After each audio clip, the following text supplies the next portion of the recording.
Hey guys, what is up and welcome to another episode of Did You Know featuring Swain. Please do not forget to throw in a like if you did enjoy this episode, but without any further ado, let us jump straight into his abilities.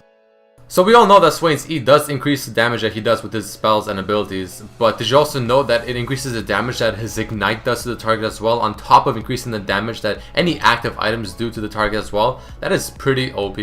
An interesting thing is that if a Swain uses his W into an area that you have no vision of, but you have vision of Swain himself, you will still not see the W. Also keep in note that Swain's W is not good to check bushes for enemy champions, as if it does snare someone in the bush that you have no vision of, it does not make a sound.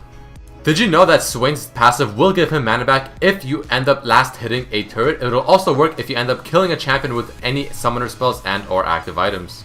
Unlike most spells in League of Legends, Swain's Q continues to persist even if Swain dies in the middle of its cast because the bird is separate from Swain.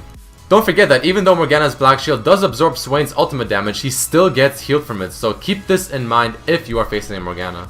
Since Swain's ultimate consumes more and more mana each second that it is on, a good way to keep track of how much mana it is consuming is that each time the Raven comes out of Swain, that is a new rotation of more mana it is consuming. Swain's ulti can still be used even while Zhonya's is active and he will still get healed. Using Swain's Q at max range can be inefficient as it would cause the tether to break easily, which is why using Q in order to land W cannot always be the best option to take. As opposed to Swain's other skills, his W has crazy range, which is why it's a great way to initiate a fight and to catch people off guard. A standard walk up and damage kind of combo with Swain is to use his ultimate, use his E, use the W and then Q, or Q and then W.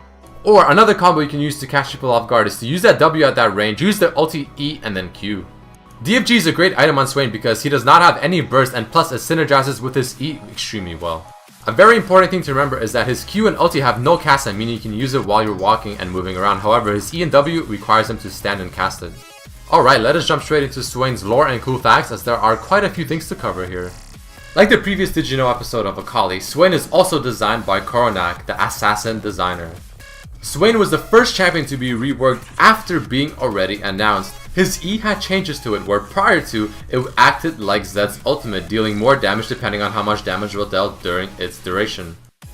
Swain's W was originally going to be called Nevermore, which is a reference to the Raven poem, but it eventually got changed to Never Move as a pun. Did you ever wonder what the name of Swain's Raven is? Well, its name is Beatrice. Now I'll probably pronounce this wrong, but Swain's ultimate transformation is very similar to Tzeentch's Demon Servants, the Lords of Change from Warhammer. Swain was not present in the Ionia vs Noxus match long ago due to becoming part of the Noxian High Command, and as a result, he needed time in order to put his affairs in order. Swain is the second champion to have a transformation ability next to Nidalee, and then Shyvana, Zyra, and then following that, Elise. Swain's quote, "The early bird guts the worm," is reference to a famous quote, "The early bird gets the worm." Did you know that Swain actually has separate jokes and taunts when he is in his ultimate bird form as opposed to his original form? Each of Swain's skins turns his ultimate into a different color. Classic is black, Northern Front is white, Bilgewater is red, and then finally Tyrant is blue. The Northern Front skin for Swain is a reference to the Soviet Northern Front, which is a military organization during World War II.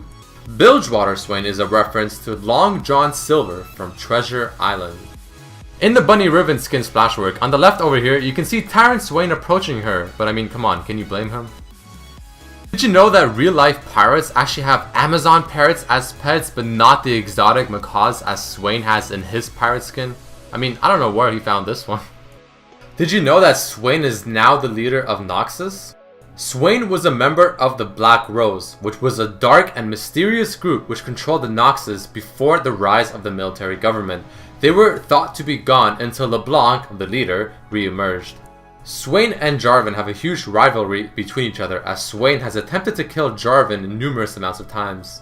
After attending one of Sona's concerts, Swain said, quote, "Her melody moves the soul, her silence sunders the body."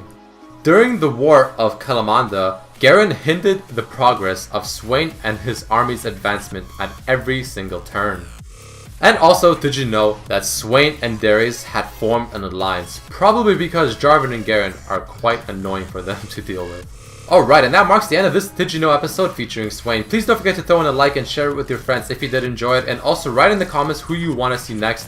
Also, while you're at it, please don't forget to check out the previous Did You Know episode featuring Akali, and also my sweet Jungle Amumu countering a Nunu full gameplay in the Diamond ELO, so definitely check that out as well. But once again, hope you guys enjoyed this, and I'll see you next time. Peace.